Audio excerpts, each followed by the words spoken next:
Okay, welcome everyone. We're going to get started. Okay. Hello everyone, I'm Sydney Madsen, a PhD candidate in the Department of Development Studies and one of the co-organizers of the Critical Development Seminar Series.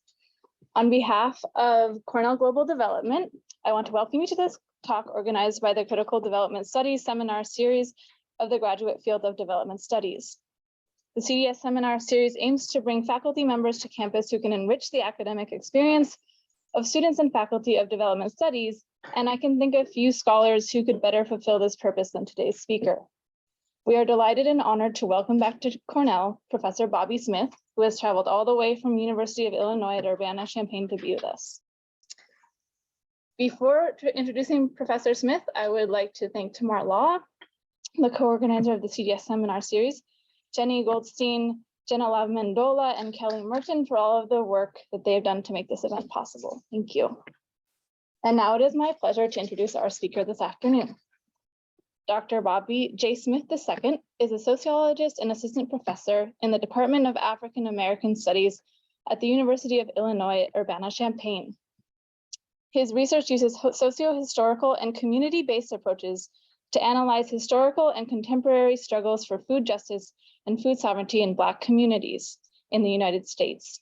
He has been awarded fellowships from the American Council of Learned Societies, National Endowment for the Humanities, Center for the Study of Southern Culture at the University of Mississippi, Special Collections and University Archives at the University of Illinois at Chicago, and the Medgar and Murray Evers Institute in partnership with the Mississippi Department of Archives and History.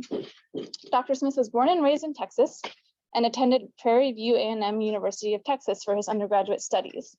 He is an alumnus of the Department of Development Sociology here at Cornell, having completed his PhD in 2018 with committee members Lori Leonard, Scott Peters, and Noliwe Rooks. Today, Dr. Smith will be discussing his forthcoming book, Food Power Politics, the food story of the Mississippi Civil Rights Movement, which is currently under contract with the University of North Carolina Press. In his book, Bobby grapples with the question, how does our understanding of the American Civil Rights Movement shift if food is the starting point?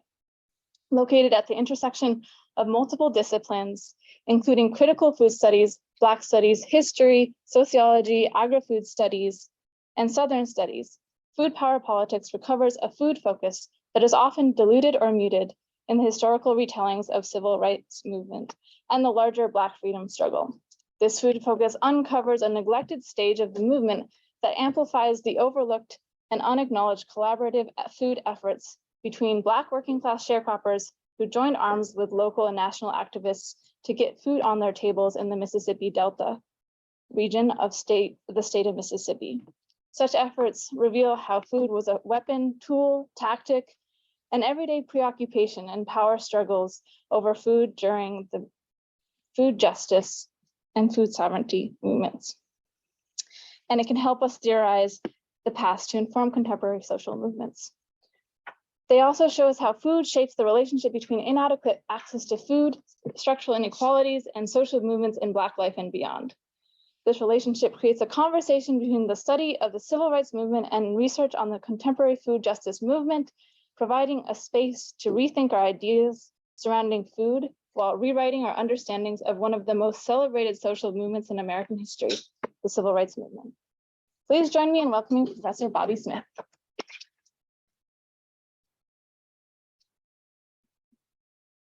Perfect.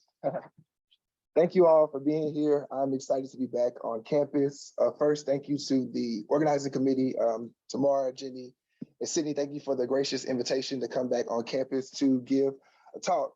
Also, thank you to, this is a full room. Thank you. I didn't even look up to see everyone. So first off, thank you all for being here. People from the university as well as from the community. During my time as a graduate student, my life was located at the intersection of those two places. So it is so great to see everyone here. Thank you for taking the time out on a Friday afternoon.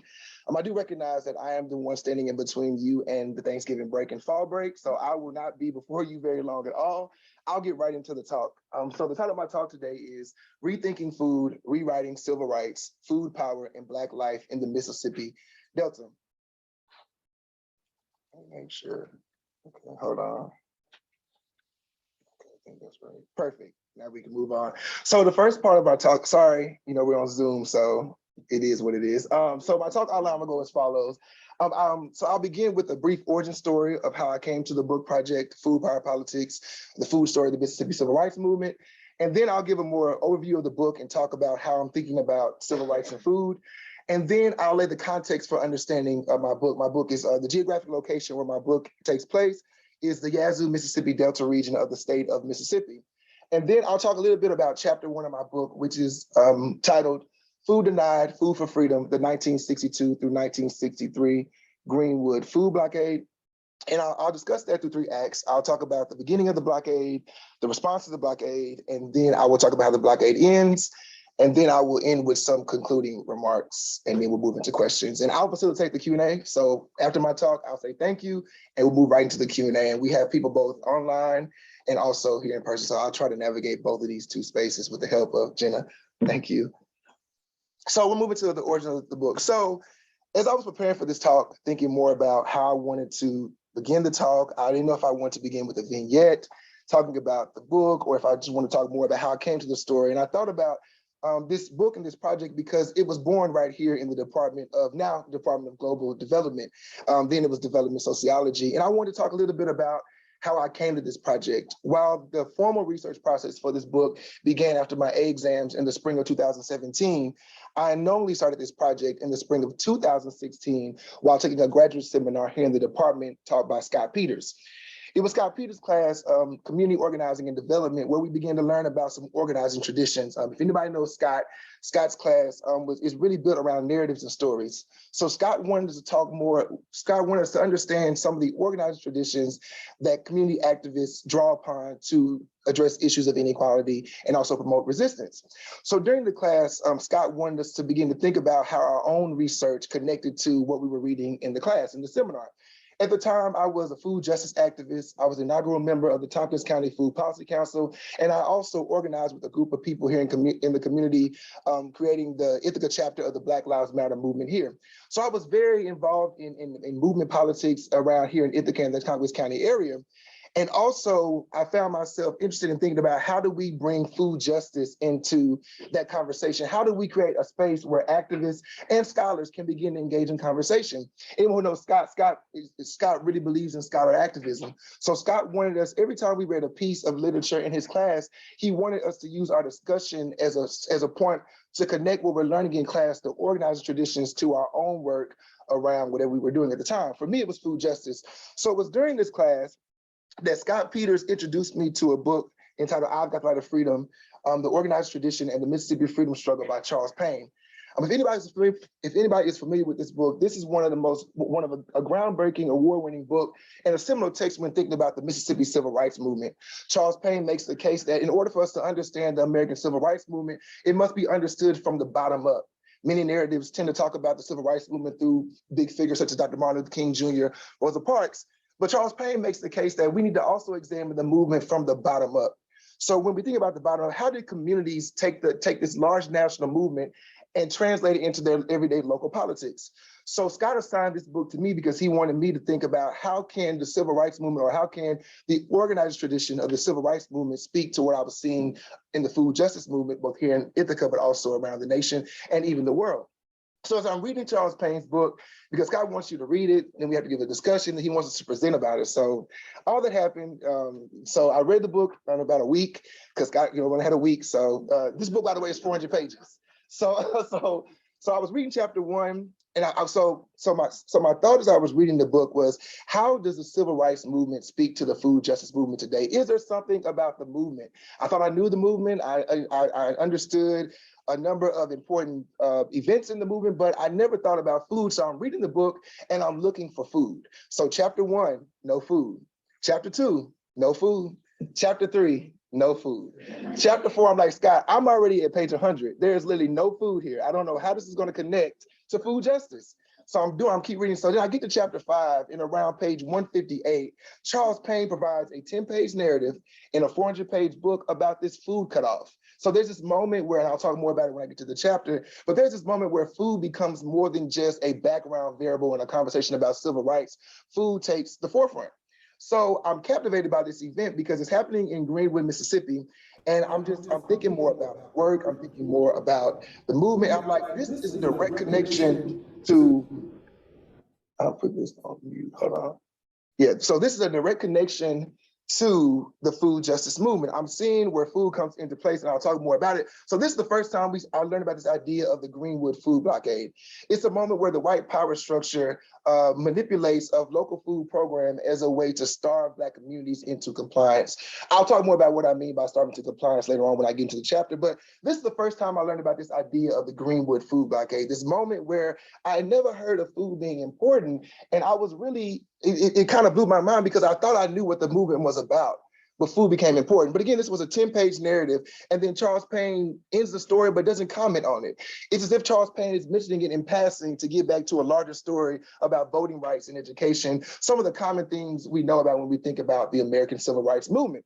So at the same time, in the spring of 2016, I'm reading Charles Payne's piece, and I'm learning more about Greenwood and learning more about the Delta. And at the same time, I was a TA for American Studies 101. And Barry Maxwell was a teacher at the time. And I shared with Barry that, I'm thinking more about this food justice work. I'm thinking more about a dissertation.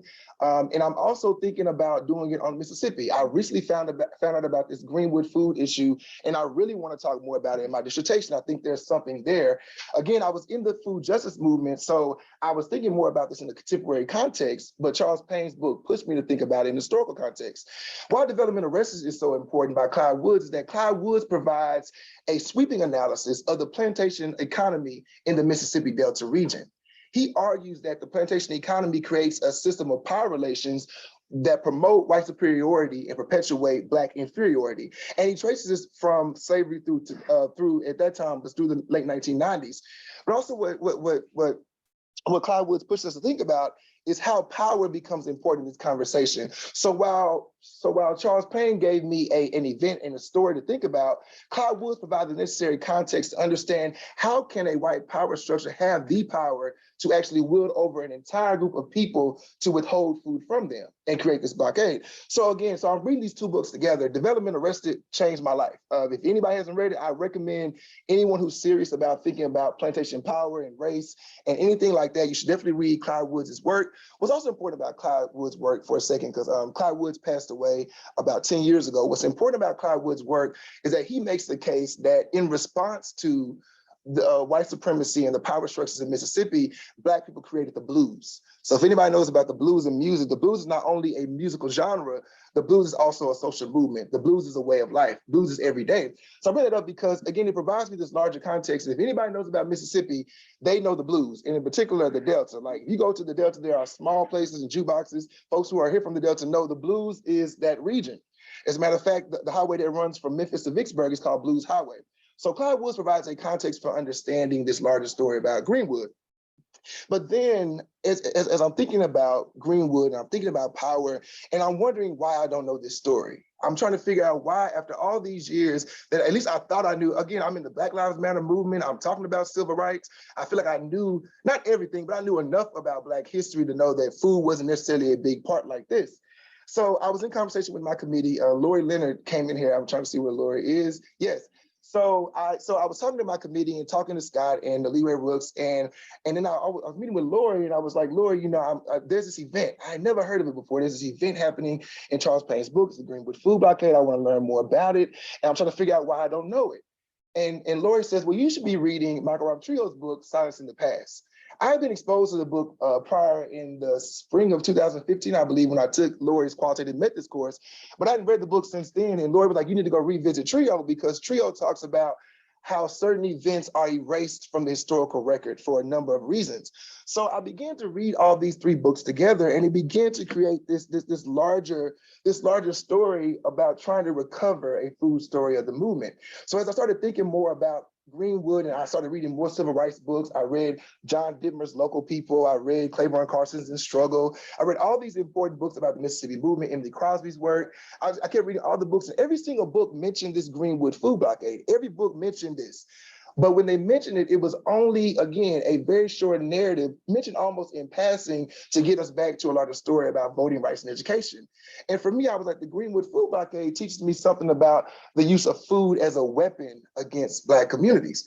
Theoretically, the use of food as a weapon is also known as what we call food power, which gets me to the title of my book about food power politics. And what that means is that, so when I say the word food power, historians, legal scholars, and political scientists use this term to describe how one nation wields power over another nation through food. They withhold access to food or the means to produce food or even the means to access food from another nation in times of global conflict and crisis.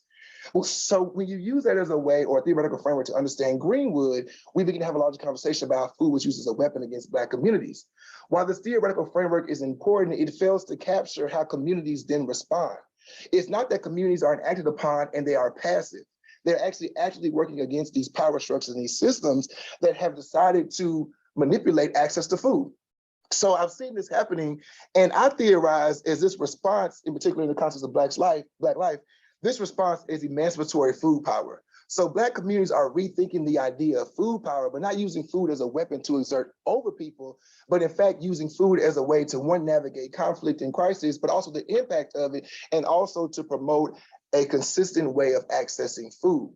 So I call all of that to say, all of that to say is that the interactions between emancipatory food power and food power itself, I define as food power politics. So food power politics is both the title of my book and also my theoretical intervention. I argue that food power politics is defined as any set of interactions during times of conflict, whether formal or informal, between social actors that strategically use food in oppressive or emancipatory ways to mitigate the impact of the conflict. So that's my theoretical framework. That's how I'm coming into the book about what food power politics means. So then we move into thinking about the American Civil Rights Movement. When many of us think about the story, this is a very familiar story. Many people know about. So scholars have argued about when the movement began. Some people say it begins in the shadows of the Emancipation Proclamation. Some people argue it begins in 1909 when the NAACP is founded. Some people argue it's in the 1920s with the cooperative movement. Some people argue it's the 1930s in the shadows of the Depression. Some people argue it even starts in the post-war era, thinking about post-1945. Is 1970. So that's more so of where we locate this larger narrative around the American Civil Rights Movement. Many people are familiar with the Brown v. Board of Education decision of 1954, Emmett Till's murder in 1955 alongside Rosa Parks and the Montgomery bus boycott. Then also we move into the founding of the Student Nonviolent Coordinating Committee in 1960 with the lunch counter sit-ins. Many people know this story, a familiar narrative. Again, in 1964, we think about Freedom Summer and the Civil Rights Act. And then 1965, the Voting Rights Act. Again, a very common story. And by 65, it's like the climax of the movement. Then we move to 1968 with the assassination of Dr. Martin Luther King Jr., where we begin to see a decline. Some people argue a decline in movement politics.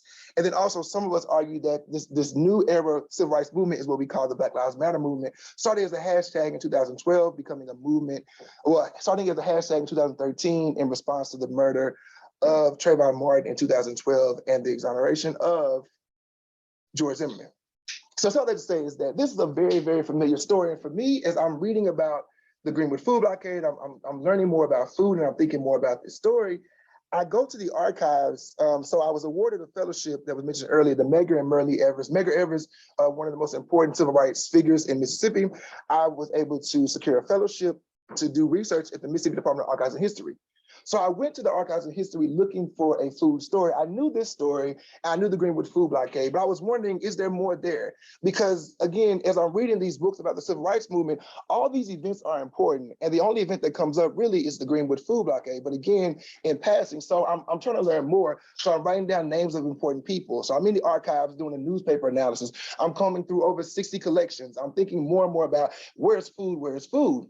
So as I'm doing this work, I'm talking to archival staff. So anyone who does archival research, the staff at archives are literally almost irreplaceable. They know archives, they know the archives, but also the issues surrounding how the archives were produced. And that's important to understand how these stories become larger narratives. So you can't see up there, but so this narrative is known as the political story, the prevailing narrative of the movement. This is rehearsed every single year, whether it's at a museum, whether it's at Black History Month programs, everywhere. So I'm in the archives, I'm learning more about the Greenwood food blockade. And as I'm reading a newspaper about the Greenwood food blockade, I learn more about other food issues. So each issue brings me to another issue around food. So I'm trying to track food. So as I'm doing more of this work, what I find in the archives is that there exists at least 4 additional moments that are not a part of our civil rights historical terrain. And one of those moments operate outside of the traditional timeline, talk about why there is, but these 4 moments reshift how we think about civil rights history. There are at least 4 moments that help us reconfigure, rethink of our idea, and I call this the food story of the Mississippi Civil Rights Movement. I argue in my book that this food story is a quintessential understanding of food power politics. If you want to understand how food was used as a weapon against Black communities and how Black communities responded, this story is quintessential. It is important. You have to know the food story of the Mississippi Civil Rights Movement. It begins with I begin with the Greenwood food blockade in 1962, which I'll talk more about in just a second. And then as I was doing research on the Greenwood food blockade, I was reading newspaper articles, and literally in one of the newspapers in the Greenwood Commonwealth, right next to some stories about the Greenwood food blockade, I learned about this food stamp campaign by white grocers. So at the time in 1962, food stamps were still a pilot program. So because it's a pilot program, our states didn't have it. And what I found is that white grocers in the Mississippi Delta and around the state were interested in promoting food stamps. They wanted food stamps, but not to feed people. They wanted food stamps to make profit in poor rural communities. So I won't give any more from that. That is actually in the book project, and I'll stay there and I'll move on to the next event. So as I'm doing this work, I'm in the archives talking to people, and at the time, there was research coming out. Monica White was talking about Fannie Lou Hamer's Freedom Farms Cooperative. So we learned about Fannie Lou Hamer. And then I learned about this other cooperative that was founded as well called the North Bolivar County Farm Cooperative. And it was similar to Fannie Lou Hamer's Freedom Farms, but it was different in a number of ways. One, it was born out of a Delta Health Center. So the Delta Health Center was one of the first rural health clinics. And also it's born out of there, but also it's one of the first places where we see food as medicine becoming a conversation. So it was different than what Fannie Lou Hamer was doing. But again, I'm in the archives and I'm learning more about these events. I'm like, wow, this is interesting. But then you fast forward 50 years later, in the same area where the North Bolivar County Farm Cooperative was, Black youth today are continuing that story. And they argue that they are a continuation, explicitly situate their work as a continuation of the American Civil Rights Movement, particularly the food story of the American Civil Rights Movement, which in their case, it is the Mississippi Delta. So for the purpose of this talk, I'll move into a conversation about the Greenwood food blockade. I think that the Greenwood food blockade is one of the most important moments where we see food power politics playing out, and it provides an entry into thinking about this larger food story of the Mississippi Civil Rights Movement. Okay, so I don't know what's going on with the projection, but so the Mississippi Delta is the northwest quadrant of the state. And I'll move into the next slide and I'll talk more about that. So if you look at the state of Mississippi, there is a northwest quadrant from Memphis, Tennessee, which is at the bottom of Tennessee, to Vicksburg, Mississippi. It is a 200-mile, so it's 200 miles from Vicksburg to Memphis, and then it's 70 miles from the river to like Grenada County, which is I-55. So if you look at the state of Mississippi with freeways, and I wish, again, the map is not showing well with the projection, which is fine. You see this northwest quadrant, it's about 18 counties altogether. There are core counties, but about 18 altogether. What's so important about the Mississippi Delta, or we call the Yazoo Mississippi Delta, we call it Yazoo because it is the Mississippi River, and then it's the Yazoo River, which comes out this way, and they create this alluvial plain that created some of the most fertile soil in the nation, in the world. So if you know about the Yazoo Mississippi Delta, it was the cotton capital of the world. I mean, this was a place where if you were growing cotton, there were stories about if you just throw a seed on the land, cotton would come up just automatically, out of nowhere. Obviously, that's a myth, but they were saying it was just that fertile. So you have this huge agrarian place where this is where cotton becomes king, and the Yazoo Mississippi Delta is just really, really important for that. What's also important about it is that this is also the place where, if we think about the Civil Rights Movement, it was the birthplace of the White Citizens Council, which was Mississippi's white supremacist organization, which inspired an entire white supremacist movement across the South and even across the nation. The White Citizens Council was actually founded right outside of Greenwood, Mississippi in 1954 in response to the Brown v. Board of Education decision. What's also interesting about the Delta is that the slogan Black Power was actually stated in Greenwood, Mississippi. While Black people were using the term Black Power well before, such as Richard Wright in the 50s, what we do know is that Black Power as a slogan was born in the Mississippi Delta, which ignited a global movement throughout the 1960s and 70s around Black Power. So the Delta is a very, very important place in thinking about Black life, the American Civil Rights Movement. But when we think about the Delta, we're not thinking about food. So for my food story, I talk about all of those important details, but I also want to get into the food context. How did Black people access food? How did we get to a point where the white power structure was able to take away a food program and starve people, or seemingly want to starve them into compliance? So in order to understand the context for the book, and also in particular the Greenwood food blockade, we have to understand how Black people access food. One of the first ways they did was through truck patches. So and also when I say Black people, I'm talking about Black working class sharecroppers. So whenever you would go to a plantation in the Mississippi Delta or even around the South, you would see these plantation shacks. And usually you would see cotton all surrounding them. And literally next to the plantation, there would be a little small patch of land right here where they would grow things like sweet potatoes and raise chickens and kill hogs, and we call them yard bird because they run around the yards. So this is a place where they would have their own garden or small farm. And there's a network of gardens and farms. So each sharecropper had their own truck patch. But the truck patch was never in their full control because they didn't own the land. So during good crop years, when the cotton price went up, they were told to not plant any food and plant cotton all the way up to their doors. This is reminiscent of when Booker T. Washington found himself in Tuskegee for the first time in the late 1800s. He went around to all of these plantations and he saw literally cotton up to the doors of plantation shacks. Same story, it's a different part of history. So, but truck patches is one way they access food. The second way was through plantation commissaries. Many times when we think about commissaries, we think about it as a place where they get access to grow crops and feed animals and things like that. But we have to rethink the idea of the commissary because it was also the place where white grocery stores had contracts to provide food to plantations. That's also a part of my other chapter that I'm not discussing today, but I hope you buy the book so that you can learn more about that particular story. But the commissary was also one place they accessed food, but again, they did not control when, where, and how they could access food. The third way was the Federal Surplus Commodities Food Program. So many people know this program, government cheese, government peanut butter. I know people laugh when you say that, but this is actually a real thing. Government cheese and peanut butter and flour and canned meats. And this was one of the ways that plantation owners were able to feed their labor, but not feed their labor because this is not nutritious food. It was just to give them calories to work, enough to keep their labor alive.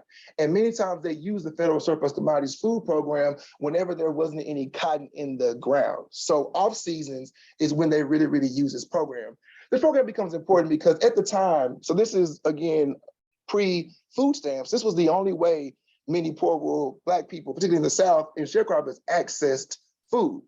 And even people, as far as North Carolina, my mother talks about government peanut butter and government cheese and macaroni and cheese, because this was an important program. Again, it was supplemental. But for sharecroppers, this basically shaped their entire diet. But this program, again, all three ways of accessing food, we begin to see that Black people don't have any power in when, where, and how they access food. So the Federal Surplus Commodities Program, and I put food in parentheses because it was a food program, becomes important because as activists are making their way to Mississippi in the early 1960s, Mississippi becomes what some people call ground zero for the civil rights movement. That's what people say at the museum there in Jackson. It's important because Mississippi becomes a battleground in the 60s. If you want to test democracy, if you want to test how racism works and see how racism works in the nation, they were saying you need to go to Mississippi. And in particular, you need to go to the Yazoo Mississippi Delta, because that is where we begin to see how the architects of white supremacy in the context of this plantation economy operated. So it becomes an important part. And also they control the Federal Surplus Commodities Food Program. So as activists are beginning to organize more, the white power structure who controls this program is getting upset. While it is a federal program, it is administered locally. So the federal government only has so much power in a local context. I'll talk more about that later. So what happens is activists begin to pay attention to this, is that these programs are starting to disappear as we're starting to organize more and more. Faye Hamer observed in 1962, before the Greenwood food blockade, that in Sunflower County, Mississippi, this program got taken away as activists were beginning to organize more. And they saw it as a form of retribution, as a way to start people into compliance. Looking back on this in 1968, talking to the Madison, Wisconsin Progressive, Faye Hamer says this: where a couple of years ago, white people were shooting at Negroes trying to register, now they say, go ahead and register, then you'll starve. Because they recognize that if you want to register, and back then when you registered, they would publish your name in the newspaper. So all you had to do was take the name from the newspaper and connect it to the welfare rolls, because while this is a food program, it's a relationship between the Department of Agriculture and the Department of Welfare, HEW, at the time. So because of this, they knew who was registering. And Faneuil Hemmerman said, if your name was on that list and you were on the welfare rolls, they would take your name off the welfare rolls. So because you were willing to go against the power structure at the time. So we began to see food is up. So again, the reason why I laid this context out is because I wanted to understand that all the ways that Black people, in particular poor rural Black people, Black working class sharecroppers in the South access food was never controlled by them. And because of that, it brings us to the Greenwood food blockade and why this is so important. So I'm going to walk through this chapter, and I'm happy to answer more questions at the end and talk more about this chapter. So the Greenwood food blockade begins on November 9th, 1962. So on the morning of November 9th, 1962, the LaFleur County, which is where Greenwood is located, County Board of Supervisors had a meeting. This meeting was to discuss the federal surplus commodities food program in the county. The purpose of the meeting was to talk about whether they wanted to have the program or not. This was a normal conversation because a few months early in July, they had decided to not do the program, but also they decided not to do the program because it's July and also cotton is still in the ground. You're actually getting ready to start growing. That's a late planting season, but it depends on the climate at the time. So during the cotton season, I said before, they wouldn't have the federal surplus commodities program because you wouldn't need that food program because plantation owners had the means to feed their labor. But when no cotton was in the ground, there was no way to provide that without the kinds of means to do that. So let's say is that this program usually always, sometimes went away during the summer and will come back in the wintertime. So this meeting is important because it's the local county board of supervisors are having a meeting. And at this meeting on November 9th, they have a meeting and literally the meeting is open to white citizens only. So no Black people are allowed to come to the meeting, and that was published. So what happens is they come to this meeting and they want to discuss, do we want to have the program? At the time, Greenwood became the centerpiece of the civil rights movement. All folks were in Greenwood. Bob Moses was in Greenwood. Dr. King was coming through Greenwood. Greenwood was a crucial place, and the white power structure was upset. Because they were upset, activists argued that they held this meeting, and at this meeting, they decided that they would not have the federal surplus commodities food program. Again, open to white citizens only. And Samuel Block, who was the SNCC field secretary in LaFleur County at the time, was surprised because he was thinking that while it was open to white citizens only, the program was largely beneficial to Black people. Over 90% of participants were Black. And they couldn't understand, well, he understood what was happening there. And activists argued that this is the moment where the Greenwood food blockade begins, because also it's the wintertime. So this is November of 1962, cotton is up, and they're getting ready to make money from cotton. And now we're going into one of the coldest winters ever in terms of history. Charles Payne argues that this was the coldest winter because nearly 2 to 3 people actually froze to death. So it's a very, very cold time and people need food. So what happens is activists began to make sense of this and saying, actually, while on the surface, so if you read this article, the LaFleur County Board of Supervisors decides to get rid of the program because they say it's too costly. It costs too much to get the federal government to come here. It costs too much to transport food here. We don't need the program. Nobody needs it, apparently. But also knowing how this program worked and how crucial it was to Black communities. Activists saw this as a way to try to undermine the movement. So while people could say, oh, well, actually it was just a decision based on, a vote and they decided to do this. But later on, when it becomes a bigger deal, because after this happens, activists reframe this whole story by saying this is actually in retribution of what we're doing in Mississippi. We cannot read this as budgetary concerns or we don't have enough money to do this work. In fact, they are doing this to undermine the very people we're trying to organize. And if they had access to voting, they would vote those people out so that we can have the right people in place to ensure that we have a food program. So what's important about this is that the Greenwood food blockade blows up really quickly. I'll talk more about food for freedom in a second, but it blows up to the point that Fred Ross, the welfare commissioner in Mississippi at the time, has to make a public statement. He's saying, I hear all these rumors about we've taken away a food program in Mississippi and Black people are hungry. All that is lies. Dr. King is lying. Dick Gregory is lying. All these people are not telling the truth and we are not starving people. But he said, but if you all don't stop doing this, we could halt the program forever. So he's showing that if you decide that you want to keep spreading these stories about racism and we're being racist, we'll get rid of the program altogether. And then everyone will be starving. So you begin to see these connections. So on November 9th, it's not as clear, but as we look at the entire event itself, you begin to see, and this was a common theme with Fred Ross and other people in the state were saying, if you all keep doing this, we will get rid of the program altogether. It's important to pay attention to this because in response, activists organized what was called the Food for Freedom program. While it started in December, by February, it took on a life of itself. Food for Freedom was a program in response to the Greenwood food blockade. It was a translocal, cross-geographic food network.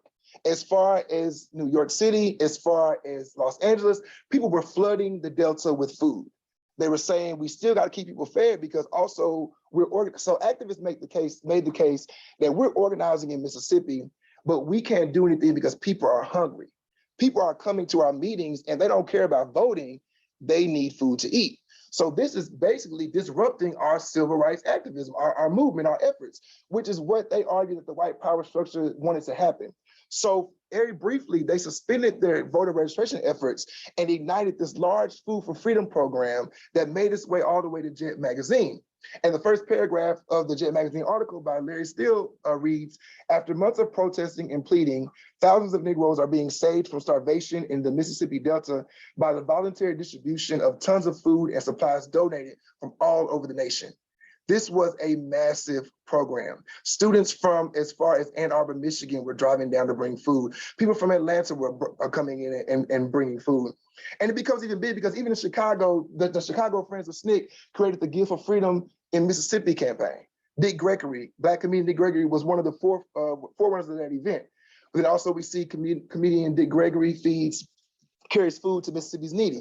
But then also Dr. Martin Luther King Jr. gets involved. He preaches from his pulpit. He says, we need to also bring food to the Mississippi needy. This is a great example of what happens when Black people don't have the right to vote, because again, if they had the right to vote, they would vote the right people into power.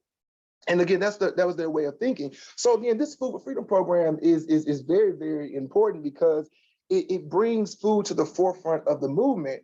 But then also it does something even more important because it also begins, as Bob Moses says, to make a connection that wasn't there before, the connection between food and political participation. So this brings us into a food story, if you will, of the Mississippi Civil Rights Movement. Again, it's growing, everything's happening. And then also, but even while the food was coming, the white power structure was still attacking Black people. Fannie Hamer is pictured right here with one of her daughters talking about the Food for Freedom program. What's interesting about the Food for Freedom program is that while it's called the Greenwood food blockade, it actually impacted at least 3 counties in the region. LaFleur County, where Greenwood was, Louisville, which is Sunflower County, and then Bolivar County, Coahoma County, where Clarksdale is. So if you look at the map, I really wish the map would have worked earlier because I could have really laid this out. But you have Google, so just Google Earth it or just Google whatever, you'll find it. But so these 3 counties end up being a part of this larger Food for Freedom campaign. And it's an important moment because while food is being brought into Mississippi, more and more people are beginning to register to vote. Many people are saying, now that you all can address all of our needs, including our material needs, we're not scared to vote because the vote was always attached to food. Because if I register to vote, they're going to take food away from me and my family. So if I'm going to vote, you have to ensure that I can at least eat and survive enough to fight another day. So this is literally life or death. So it becomes this kind of conversation, and Food for Freedom opens the door to think about that. So then in response to Food for Freedom, so while activists are organizing Food for Freedom, and while they're getting food from New York and Chicago and Ann Arbor, Michigan, and LA and other places, they're also working behind the scenes and petitioning the federal government to intervene. This is a federal food program. And if you all don't intervene, we're not going to eat. So while they're also giving food to people in the everyday, they're working behind the scenes because they recognize this program is important and what we're doing is only a stopgap. While the federal food program is also a stopgap, it became the way in which people access food every year. It became part of everyday life. So while us looking back at it, it is a stopgap, but it really was an important program that was supplemental, but for many people, it was all they had to eat. So while they are giving out food with Food for Freedom, voting rights activism is increasing, people are registering to vote, they're also petitioning the federal government to bring back this program. federal food program. So Congressman Diggs out of Michigan is one of the forerunners, and he's at Congress saying we need to intervene in Mississippi. People are starving, people are hungry, and we got to get down there because Mississippi is denying food to people who need this food.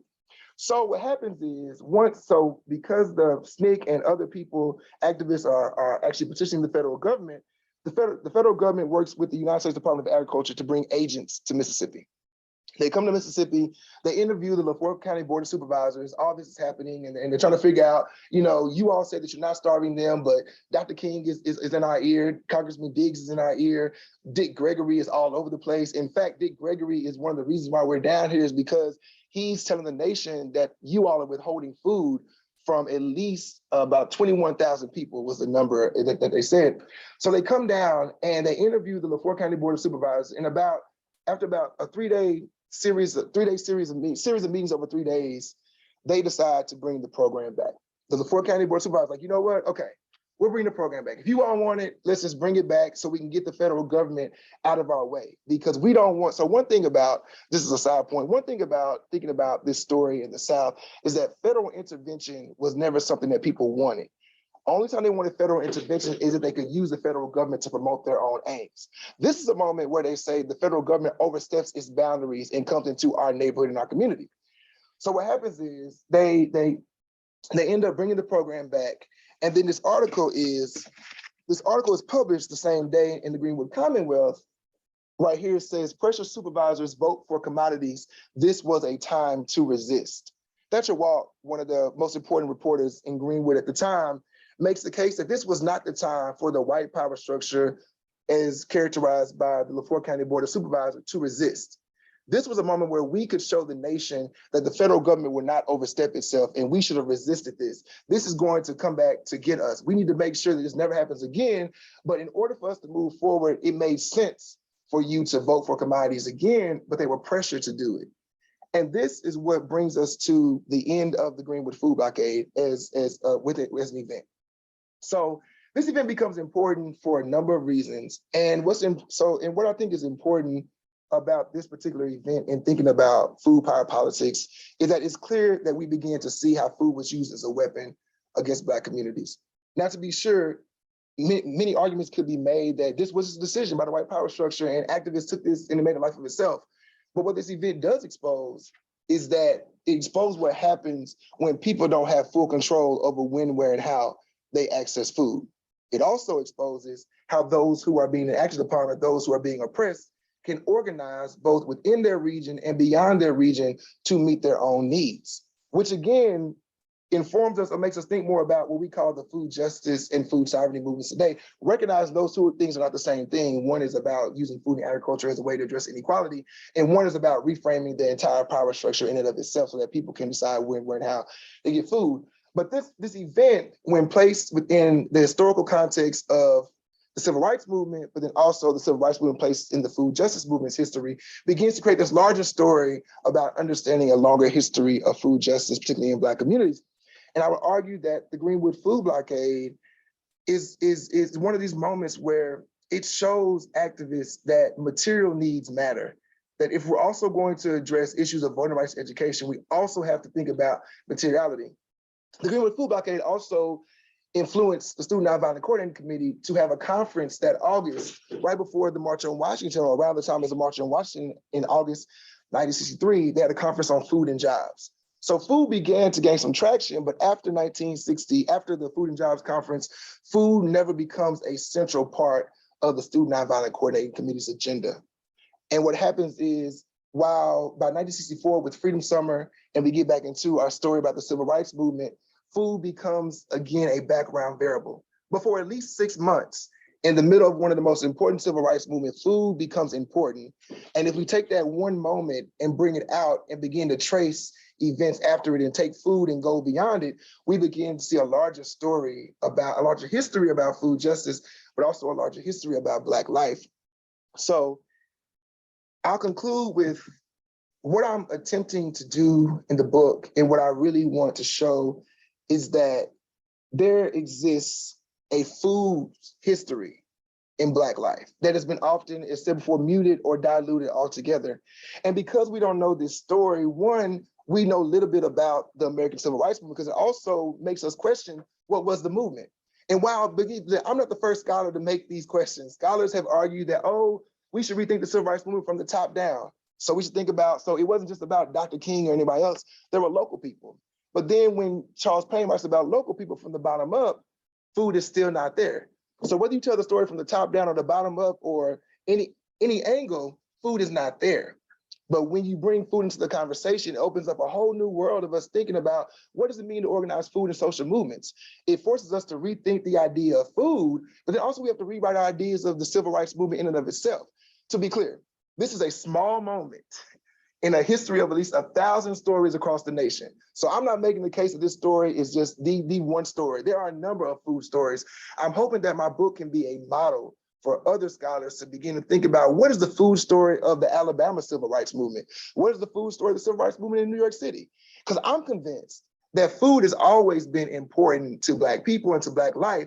I think the activists, for a number of concerns, a number of reasons, decided not to allow that to be the front part of their story. I would argue that the reason why food doesn't come up in those narratives is because there's a number of reasons. One reason is issues of gender. When we think about the civil rights movement, we think about Black middle-class men being leaders. There's no space for women even to take on roles. I say gender because food is gendered in that many times we think about women being at the forefront of food work. So one reason we don't know about it is because the people who were doing it were mostly women. But then also people who were doing it were also, people who organized around food were also sharecroppers. And again, it's a class dynamic there now because those who are able to have the power to lay down a story, to tell a story, to lead movements are those that we pay attention to. But when you reconfigure your ideas and shift your gaze from these larger stories to these kind of smaller stories around food or micro stories, if you will, it opens up a larger way to understand what we're seeing today. So my book attempts to do all of that by, again, use this idea of food power politics, this interactions between food being used as a weapon against Black communities and then Black communities also being counter weaponizing food, but it's not the same kind of weapon. Food as a weapon against Black communities is about oppressing Black communities and starving them into compliance. When Black people counter weaponize food, their weapon is about promoting liberation, freedom, self-sufficiency, self-determination. And that's the purpose of what my book is trying to do. So thank you all for your time. I appreciate it.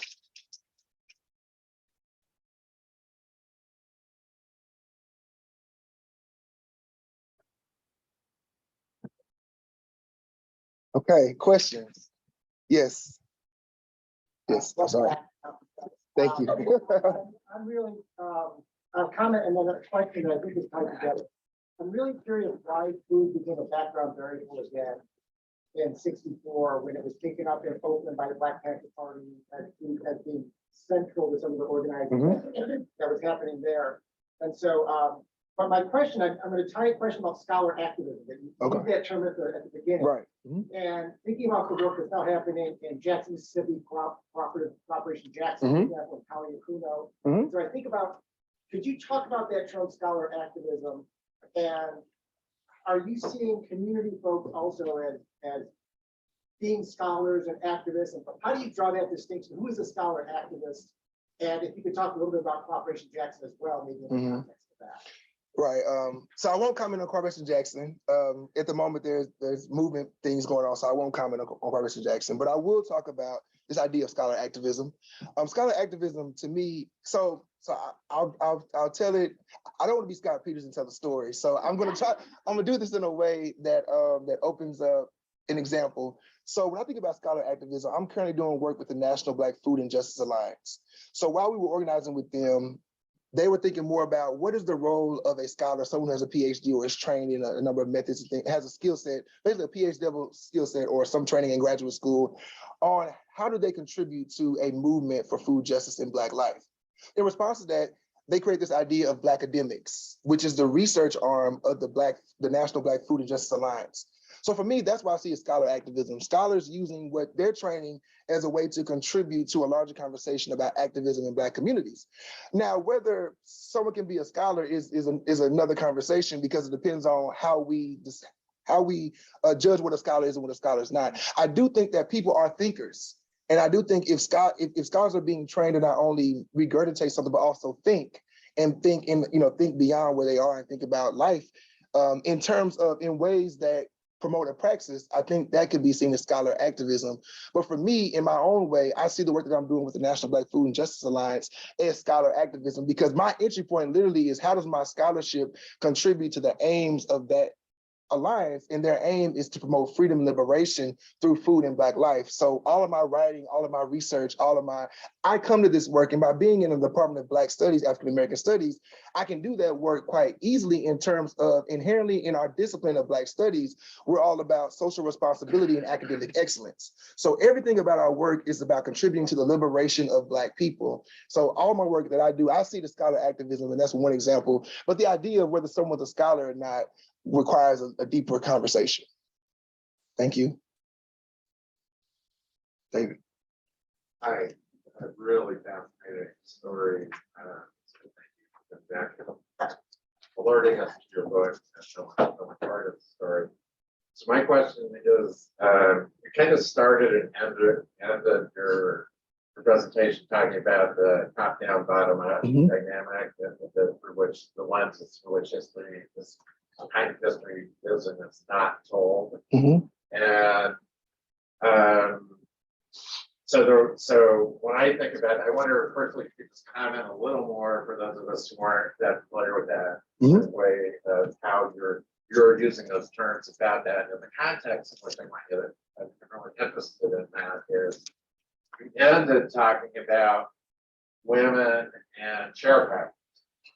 So I didn't hear in your there, for me, that's like the bottom of the bottom up, right? And I didn't hear very much in the narrative that you told about the story of the sharecroppers or the women locally or in the community and what their role was. It's a lot about, I heard a lot of names that I already knew from the civil rights movement days. So I'm just kind of wondering, like, is that other kind of history recoverable from the kinds of sources that you're there? Is it another part of the book? How is it important? How is it Right, thank you for your question. So the first thing about top down, bottom up. So when most people think about civil rights history and scholarship, it's usually told through three generations of scholarship. The first generation coming out of the 1960s into the 1970s argued that the movement should be understood from the top down. So for us to understand it, we need to study people like Dr. Martin Luther King Jr. We need to study people like Malcolm X. We need to study the Student Nonviolent Coordinating Committee, the NAACP. We need to study CORE. We need to study all these different names. So for them, it was like, for us to fully understand civil rights history, we need to understand it from those who have actual records, because these organizations kept records. So they have actually a trail. But then there's a second generation that rises that says, while this is important, you're missing the everyday, the local. So we should really be looking at how local people like Faye Newhamer or different names from different regions, how they conceptualize a civil rights movement, but it's always in connection to the larger national movement. So this first generation from the top down is seen as national. Then the second generation is seen as from the bottom up. So thinking about how communities took on the civil rights movement in their neighborhoods. Then there's a third generation in the late 1980s through today, where people are arguing that instead of going from the top down or even the bottom up, it should be interactive. So we should be looking at both. So we need to understand the top down and also the bottom up and put them in conversation with each other, because it helps us to understand the larger movement. So when I say things like top down, bottom up, that's what I mean by that.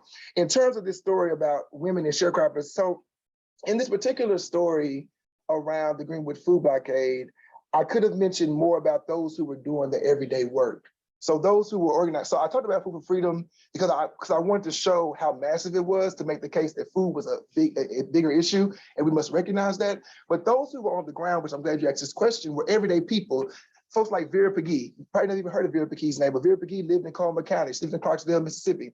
And she was one of the forerunners in the Food for Freedom program on the ground. So while Food for Freedom was this national story, or this national program, people on the ground where poor rural sharecroppers, poor rural Black people, but also everyday people were organizing on the ground together. So in my book, I do more of that work, but I thank you for bringing that up, because that's something I didn't mention in that part of the presentation. But in the book project, I do show how there are a number of unacknowledged people that we don't even know about that contributed to this larger story. Can you just follow up briefly how you access that information if someone's looking at the back end something happened?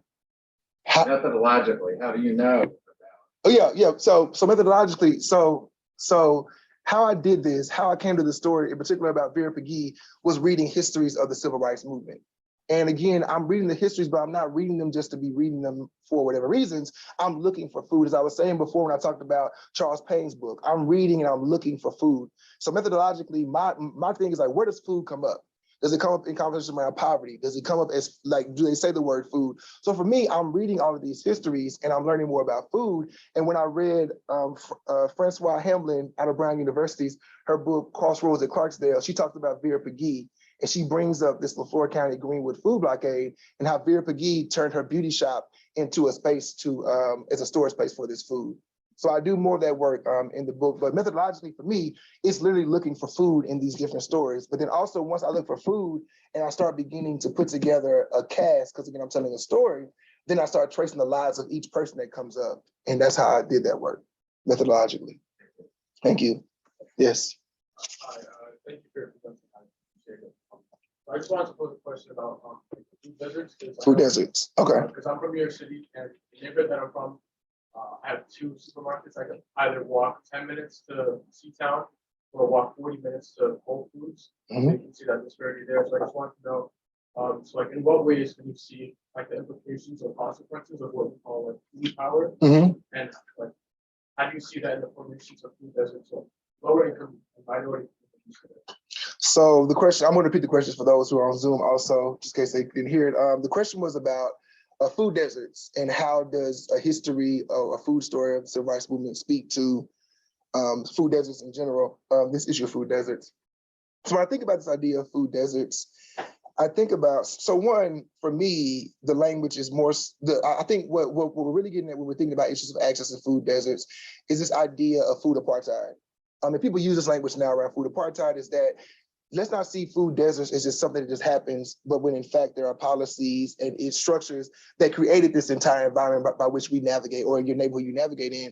But what they're really getting at is that this kind of system, again, undermines or strips Black people or marginalized people, strips them of their power or their ability to control their ways in which accessing food. What this shows us is that there is a longer history of, because ultimately what this issue of food deserts and people who are studying those in communities are trying to understand, one, how they came to be, but then also how do Black people navigate that by creating their own mechanisms, by using food as a site for addressing a number of other issues and problems. So for me, I think what the food deserts conversation can learn from the past is that it's not just about where Whole Foods is located and where the bodega or the store, the corner store is located. It's about who decides where these stores go and why are they located here and why doesn't your neighborhood have that? Because then that puts us into a conversation about power. And I keep saying power because I want to be very explicit, because many times we say the word power, but we fail to situate what it means. And for me, power is context dependent, situational. So what it looks like in the Bronx or the South of Bronx, wherever you're living, it might look different in Brooklyn. It might look different on the South side of Ithaca. It might look different in Fort Worth, Texas. But what we begin to see is that the people who live in these communities don't have the ability to control their lives and control that across a number of situations, but in particular their food lives. So I think with the food desert, I think what my book can do in speaking to the food desert conversation is that we shouldn't be worried about where these places are located. We should be actually worried about how these places came to be and why they're in certain places, which brings in urban planning, which brings in local county boards, which brings in your local government, because people are making decisions. So for example, in Chicago, this is a big conversation in Chicago. Many people might know Chicago is one of the most segregated cities in the nation. And they're having many conversations about why Whole Foods is located in one place of the city and not the other place. And people are saying it's not necessarily because of where they're located, it's because of people who have the ability to decide where zoning happens and where city planning happens are able to work alongside these businesses to bring them into certain places. Again, but that gets us away from looking at just the environment. We need to also understand the system itself. So I hope that kind of gets to answer your question. Thank you. Next question. Rachel. Upcoming book. Yes. So we're all gonna buy it. But I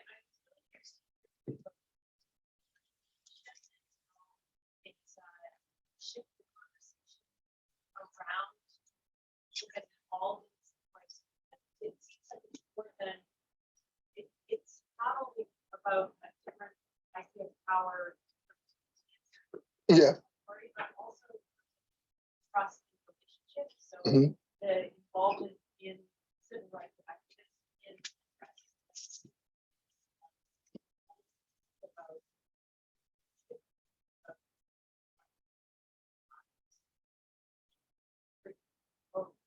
Mhm. understand their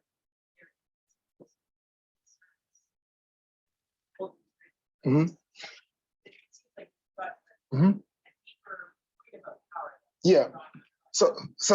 Yeah, thank you, Rachel. Yeah, so there is something deeper there in that what activists were recognizing is that in order for us to, one, build community and build trust, we would have to address these needs because we're organizing people and we're asking them to put their lives on the line. So before we can even do that, we have to build trust. And what they recognized was that we're coming into a community and we thought voting rights is all they needed. Education was all they needed. And we soon found out that no, they need more than just that. So how do we begin to, so what happens was that there's a moment where activists and community people are engaging in conversation about what's important and what's not important at the time. And even SNCC, after the Greenwood food blockade and some of the records of SNCC, people are talking about food is more important than politics. So you all are worried about voting rights education, and food is what people need, which also creates this economic turn in the movement as well. So you're right, Rachel, there is something deeper than just getting food to people. It's about building trust in community, but it's also building trust across geographies. So you have folks in New York City working with people in rural Mississippi, building a network of food, but also they have to trust each other in order for food to get from one place to another. So you're absolutely correct. And in the book project, I get more into that community aspect with chapter 3 of the book, where we begin to see how community becomes at the forefront, but food is always at the center. It's the site by which all these things can be organized, but then also all these can be organized around food. And so it begins with food and ends with food, if that makes sense. Yeah. Thank you, Rachel. Another question.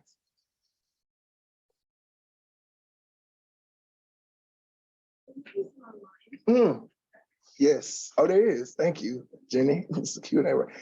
Oh, sorry. Oh, but this is good luck. Oh, okay, my mom is there. Okay, so there's no questions there. Of course, my mom is there.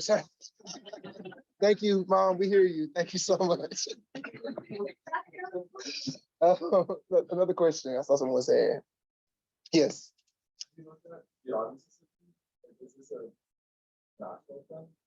Yeah, so with the Greenwood food blockade, Bobby Lovett, who writes about the Tennessee Civil Rights Movement, makes the case that there was a similar issue around Black farmers who were also using a federal food program in Tennessee. So he argues in 1960, the same thing happened as Black farmers were trying to vote.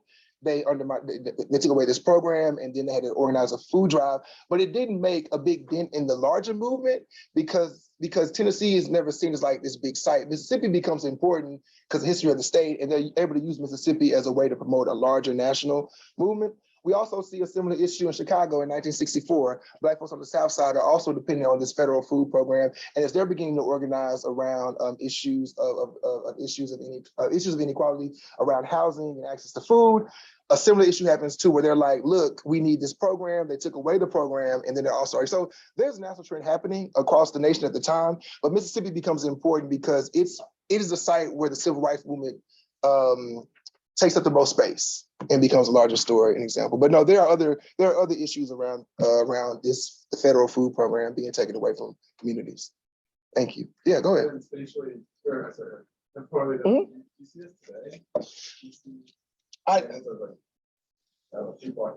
Yeah, I don't necessarily. I don't see blockades in this particular context. I do think so. I'm glad you asked this question because in the conclusion of my book, I talk about what this means today, in that there's a question about who represents you in certain spaces. And if those representatives don't have your best interest in mind, they could get rid of a program like that and you'll be hungry. And it doesn't even matter. So I don't necessarily see a blockade that way, but I think the blockade not only teaches us about how food is used as a weapon, but also it teaches us what happens when you don't have the ability to control your life or your food lives. And we definitely see that today because, I mean, even next year makes 60 years since the Food Stamp Act was signed. And there are a number of people in Congress right now concerned because people are getting ready to come for that program. Because when it's time to start making budgetary decisions, the first things to go are usually federal food programs. And people are arguing that while food stamps is problematic for a number of reasons, and we can talk about that another time, it still feeds people. Certain people still need that in order to access important nutrients and foods and things like that. But again, what they can't control, they don't have the control to decide whether the Congress decides to get rid of the program or not. And because of that, they want the power to decide all of those kinds of things. Because if Congress decides to take away millions of dollars from SNAP, it's called SNAP now, the Supplemental Nutritional Assistance Program, SNAP now under USDA. If they decide to get rid of that program or they decide to decrease the funds, people are not going to eat, and they can't do anything about it. But also there's a question about if they were able to vote the right people in, then they could probably change that. But that depends on once they get in office. Yeah. Thank you. Other questions?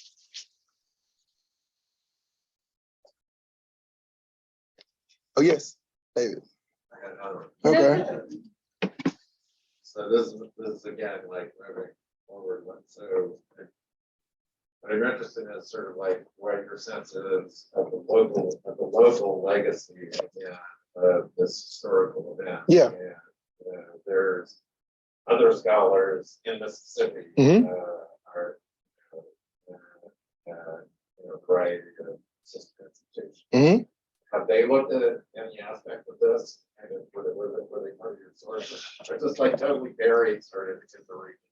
So it was buried in that. So while I was doing my research for this, I became a part of the Mississippi Food Insecurity Project at Mississippi State University, which is the land-grant institution of Mississippi. And they had never heard about the blockade. They had never heard of it. They didn't even know about the history of it. So when I joined the group, my task was to think more about how, because majority of their research at Mississippi State is about how people on the ground today are creating local food systems, creating CSAs, farmers markets, mobile produce markets, things of that nature. And they never made the connection to history and never had an example to make a connection to. So when I started doing this work around the Greenwood food blockade, and I published a public piece in the Southern Foodways Alliance at the University of Mississippi's, their journal there, they were like, oh, we want to get connected with you because we never thought about these historical contexts, because all we see right now is we're thinking this is something new. People are just now beginning to do this work. People are just now interested in understanding local food, but in fact, there's a longer history of food in general, and also some of these stories as well. So when I joined some of the people in Mississippi around this issue, they had never known anything about the Greenwood food blockade. They hadn't even thought about the historical context. They were operating in a purely contemporary context until about 2020, when they started doing work in Mound Bayou, Mississippi, which is in Bolivar County. They started making connections to the past, to the farm cooperative I'll talk about later. But before, they weren't thinking about the history. They were just trying to figure out how people were mobilizing around local foods in Mississippi. And in terms of my book, I do that work in chapter 4, where I discuss how rural Black youth who call themselves the North Bolivar County Good Food Revolution are continuing the food story of the Mississippi Civil Rights Movement by addressing their own food needs. While the food landscape looks different, because back in those days, it was mostly rural. So there weren't a lot of grocery stores. There weren't a lot of places to access food outside of farms and land. But today, in these towns, particularly like Cleveland, Mississippi, in these towns, built on the ruins of the plantations are fast food restaurants, tons of fast food restaurants. And that is the way in which many people access food. But many people also want to get access to locally produced fresh fruits and vegetables. So for me in my book, I make the connection from the past to the present. But to answer your question about did people know, people weren't thinking about this historically. They knew about the movement and how important the movement was to the state, but they never considered the food part of the movement as part of their own history. So my hope with the book is that to begin to make those kind of connections, because so many people are doing local food work in Mississippi and around the nation and the world. And many people think they're the first people to do it, when in fact they're not, but they're a part of a longer history of it. And another example, Rafa is in the room as well as Jamila is here. And in 2017, I got an Engaged Cornell grant. And one of the research questions was, how can the story of the Greenwood food blockade inform contemporary instances of food justice in Ithaca? And I got the Engaged Cornell grant, and that was one of the first times we began to make our own connections to our own work. In fact, we all traveled to Mississippi in August of 2017, and we got a chance to do archival research together, and we traveled together, and we went to the Delta, went to Fannie Lou Hamer's farm, we went to her house, we did all that work, and Rafa and Jamila were able to start making connections to their own work work around food justice. They've been long food justice activists in the community, and they were able to see how their own work was in conversation with the Greenwood food blockade and other events like that. So that's kind of how I see this playing out, is that people don't know about it, but once they hear about it, they'll begin to make their own connections. And I want people to use what's helpful for their own work, because I wrote this book not only for academics, but also for activists and communities. It's Lori, and then Rafa. So Bobby, I'm just wondering if you want to take some minutes to talk about this topic. Particularly from the distribution of elements.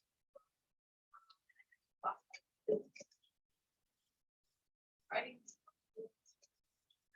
I think we really to hear about where you're going. Thank you. Yeah, so I could do that. So in chapter 4 of my book, I again talk about rural Black youth, continue the story around food.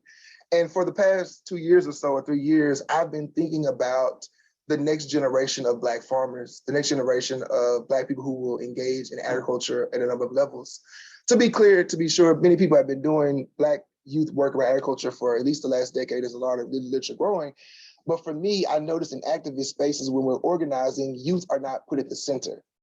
And in chapter 4 of my book, I purposely wanted to end with thinking about how youth continue this story, because my next project is recovering a history of Black youth in agriculture in the South.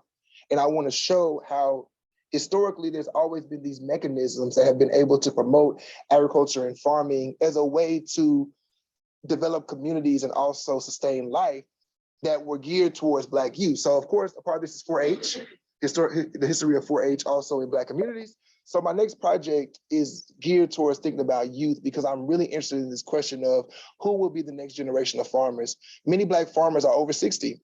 So at some point, if life expectancy is what it's going to be, then within the next 20 years, we're going to have no Black farmers.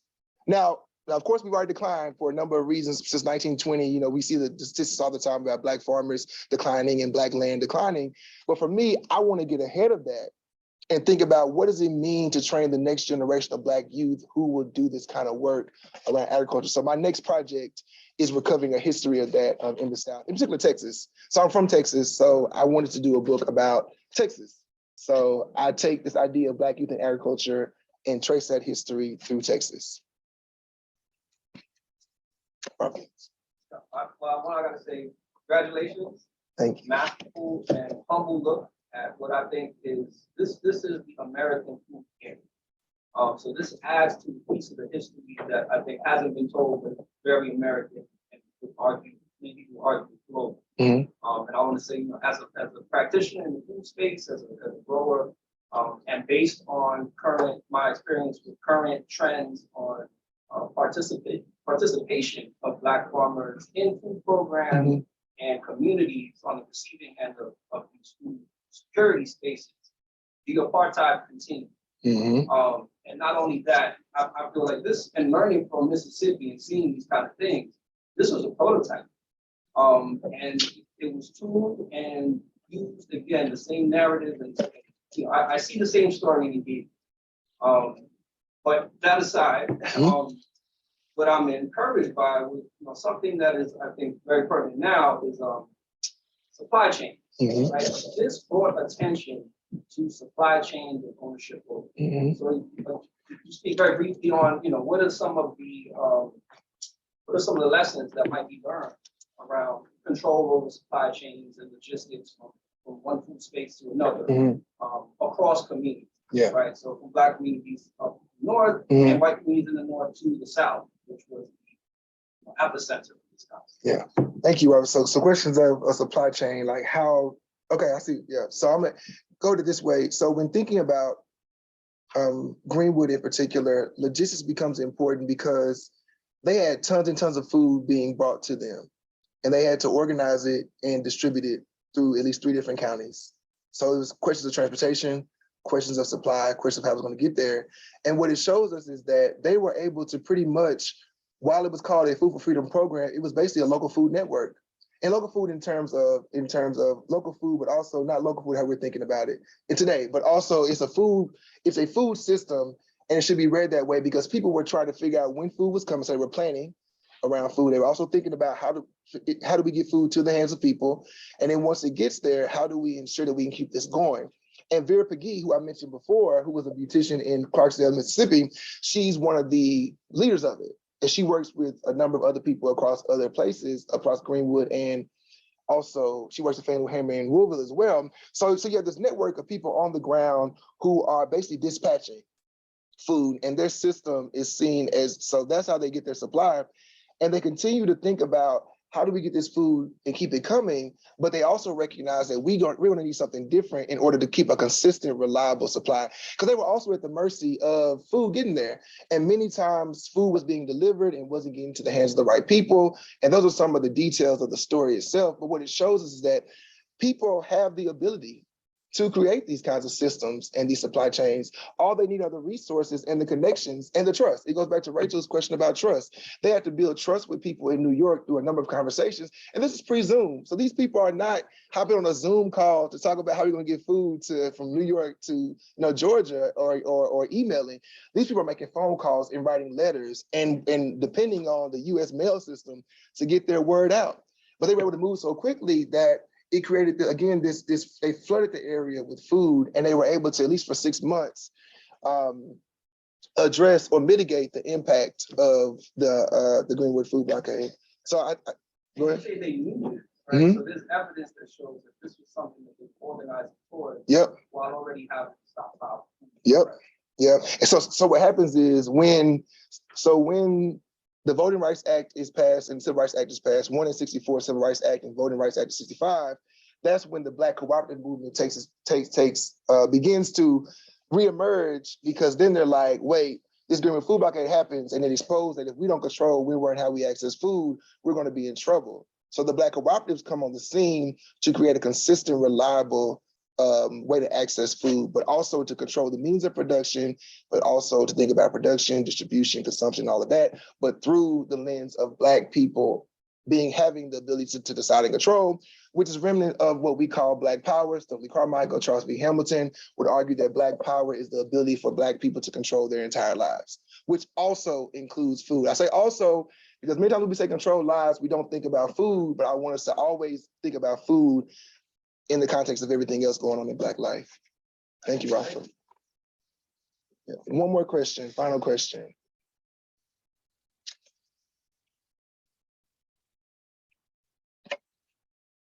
Okay, thank you.